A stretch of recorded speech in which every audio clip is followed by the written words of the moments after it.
नमस्कार दोस्तों, मैं आशा करता हूँ आप लोग अच्छे होंगे, स्वस्थ होंगे। Welcome back to my YouTube channel. आज का टॉपिक है BSc in cardiovascular technology. Okay, BSc in cardiovascular technology, या बहुत सारे कॉलेज में कहते हैं बीएससी इन कार्डियक टेक्नोलॉजी, या बहुत सारे कॉलेज में कहते हैं BSc in cardiac care technology. सभी सेम है, राइट। आज मैं इस पर डिटेल से चर्चा करूँगा। ये क्या होता है, इसकी एलिजिबिलिटी क्राइटेरिया क्या है, कौन कौन से एग्ज़ाम्स होते हैं, कौन कौन से टॉप कॉलेजेज हैं, किस जॉब रोल्स में आप जा सकते हो, कहाँ पे जॉब कर सकते हो, कितनी सैलरी एक्सपेक्ट कर सकते हो, फ्यूचर स्कोप क्या है, इसकी डिटेल से चर्चा करूँगा। आप लास्ट तक बने रहें, आपको बहुत कुछ सीखने को मिलेगा। मैं आगे बढ़ूँ इसके पहले आप लोगों से सामने एक हाथ जोड़ के रिक्वेस्ट कर रहा हूँ कि मेरे चैनल को सब्सक्राइब करें, प्रेस द बेल आइकन, और इस वीडियो को लाइक करें और कमेंट करें। अगर आपको कुछ पूछना रहा, अगर आपको लगता है कि मुझसे कुछ छूट गई है या आप पूछना चाहते हो, आप पूछ सकते हो।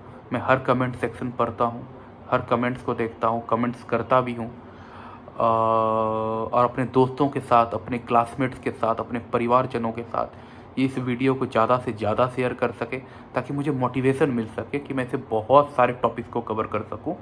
खैर, आइए टॉपिक पे आते हैं।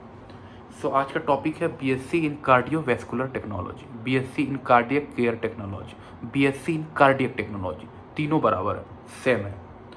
तो ये 3 से 4 साल की कोर्स होती है, राइट। बेसिकली यहाँ पे आपको 3 साल की स्टडी कोर्स होती है, 6 महीने से 12 महीने, 6 महीने आधे साल से लेके 1 साल तक आपको इंटर्नशिप्स होती हैं। हैंड्स ऑन ट्रेनिंग कराया जाता है हॉस्पिटल्स में, राइट। तो ये क्या होता है? बेसिकली यहाँ पे बच्चों को पढ़ाया जाता है कि कार्डियोवैस्कुलर डिसीजेस के ऊपर, मतलब हार्ट एंड ब्लड वेसल्स, दिल के मरीज के बारे में, दिल कैसे काम करता है, क्या क्या चीज़ें हैं, ब्लड वेसल्स कैसी होती हैं, उसकी बनावट कैसी होती हैं, कैसे आप कार्डियोवैस्कुलर डिसीज़ को ट्रीट कर सकते हो, डायग्नोस कर सकते हो, राइट। ये डॉक्टर नहीं होते, ये डॉक्टर को हेल्प करते हैं in procedures like echocardiography, angiography, cardiac catheterization, ECG, stress testing and cardiac surgery. इसके दौरान जो डॉक्टर को हेल्प करते हैं, असिस्ट करते हैं, राइट। क्या क्या मैंने बताया, कहाँ कहाँ हेल्प करते हैं डॉक्टर को? Echocardiography, angiography, cardiac catheterization, ECG, stress testing and cardiac surgery, right. और आपको बेसिकली आपको समझ में आ गया होगा कि यहाँ पे दिल की पढ़ाई के बारे में चल रहा है, ब्लड वेसल्स के बारे में पढ़ाई करने को चल रहा है, राइट। और बीएससी सीवीटी, शॉर्टकट में कहते हैं इसे, बीएससी सीवीटी। तो यहाँ पे आपको बायोलॉजी होनी चाहिए, फिजिक्स, केमिस्ट्री, बायोलॉजी, या बहुत सारे जगह कॉलेज में मैथ वाले को भी कंसीडर करा लेते हैं, क्योंकि ये डॉक्टर नहीं होते, राइट। ये हेल्प करते हैं डॉक्टर को जानकारी के लिए, जो भी आपको डायग्नोस करनी है या ट्रीटमेंट के दौरान, जो प्रोसीड्योर्स के दौरान, राइट। बायोलॉजी होगी तो आपको कोई भी प्रॉब्लम नहीं है, हर कॉलेज में एक्सेप्टेड है।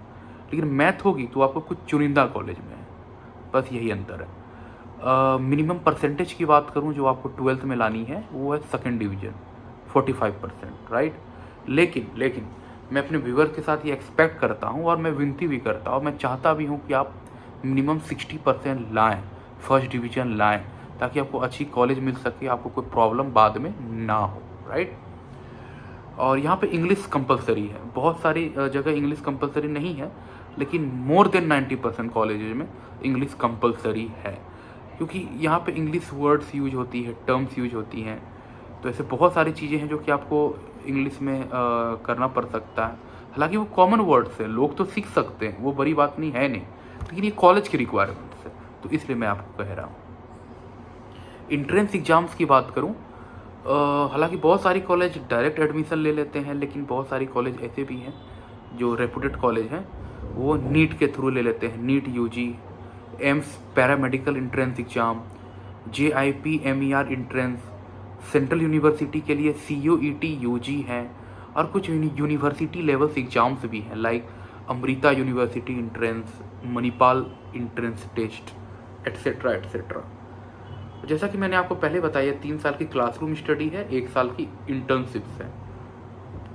तो जो आपको फर्स्ट ईयर में पढ़ाई करने को मिलेगा, मैं सिलेबस की बात कर रहा हूँ, मैं कोर्स सब्जेक्ट्स की बात कर रहा हूँ, कॉमन है ये, हर कॉलेज में होता ही होता है, ये बेसिक रिक्वायरमेंट्स है, राइट।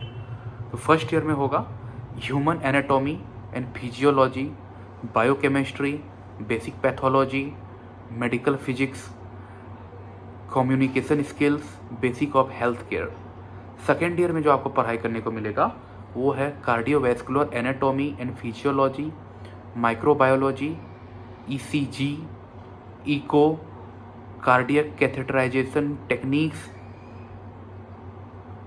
फार्मेकोलॉजी। थर्ड ईयर में जो आपको पढ़ाई करने को मिलेगा वो है advance diagnostic techniques, cardiac imaging, CT, MRI, cardiac care technology, perfusion technology basics, clinical practicals and hospital trainings. इसके बाद थर्ड ईयर के बाद आपको इंटर्नशिप्स होंगी, कहीं 6 महीने, कहीं 12 महीने, वो आपको हैंड्स ऑन ट्रेनिंग दिया जाएगा हॉस्पिटल्स में। आप कार्डियोलॉजिस्ट के साथ काम करोगे, सर्जन्स के साथ काम करोगे, जहाँ पे आपको एडवांस कार्डियक केयर प्रोसीड्योर्स के बारे में पढ़ाई करने को मिलेगा, राइट।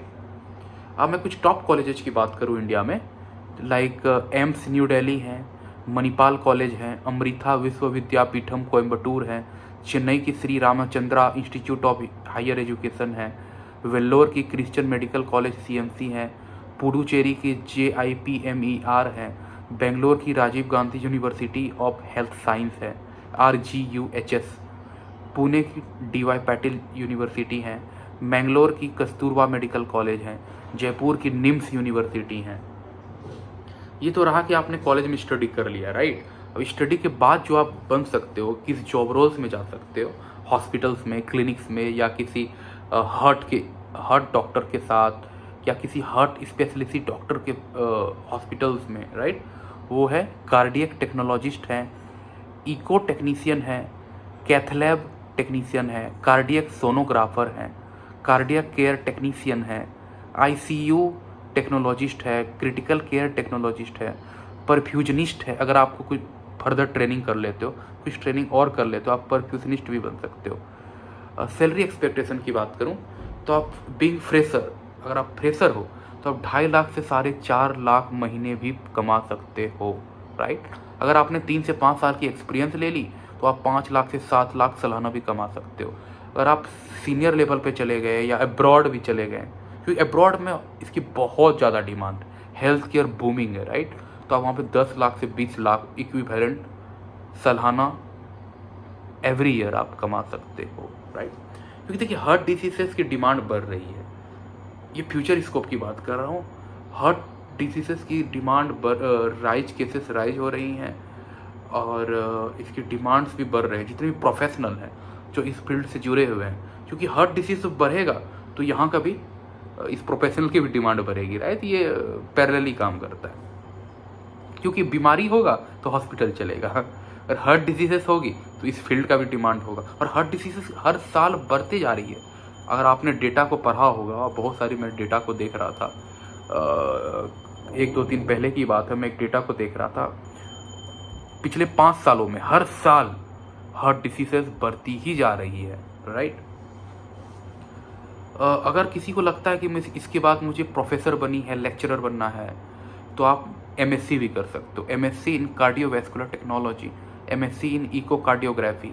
या आपको किसी को लगता है कि मुझे इस फील्ड में तो रहनी है, हॉस्पिटल वाले फील्ड में, लेकिन मुझे मैनेजमेंट रोल में जाना है, एडमिनिस्ट्रेशन रोल में जाना है, तो आप MBA भी कर सकते हो, राइट।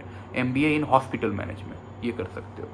आप फॉरेन भी जा सकते हो, मिडिल ईस्ट है, USA है, UK है, कनाडा है, या बहुत सारी यूरोपियन कंट्रीज़ है, ऑस्ट्रेलिया है, न्यूजीलैंड है। कुछ सर्टिफिकेशंस के साथ आप वहाँ पे, अगर आप कर लेते हो, वहाँ पे कुछ सर्टिफिकेट ले लेते हो, तो आप वहाँ पे भी प्रैक्टिस कर सकते हो, काम कर सकते हो, राइट। और बाकी रिसर्च एंड डेवलपमेंट में जा सकते हो, मास्टर्स के बाद, PhD के बाद, राइट। बहुत लोग MSc PhD के बाद प्रोफेसर, लेक्चरर भी बन जाते हैं, और कुछ R&D में भी चले जाते हैं। तो इसको बहुत ज़्यादा है। सो आई होप ये वीडियो आपके लिए बेनिफिशियल रहा होगा। अगर रहा है तो मेरे चैनल को सपोर्ट करें, सब्सक्राइब करें, प्रेस द बेल आइकन, और मेरे वीडियो में कमेंट करें अगर आपको कुछ डाउट्स है, और इस वीडियो को ज़्यादा से ज़्यादा अपने दोस्तों के साथ, अपने परिवारजनों के साथ, अपने क्लासमेट्स के साथ शेयर करें, ताकि मुझे मोटिवेशन मिल सके से मैं बहुत सारे टॉपिक्स को कवर कर सकूँ, right. Thank you so much for watching this video. Thank you so much again.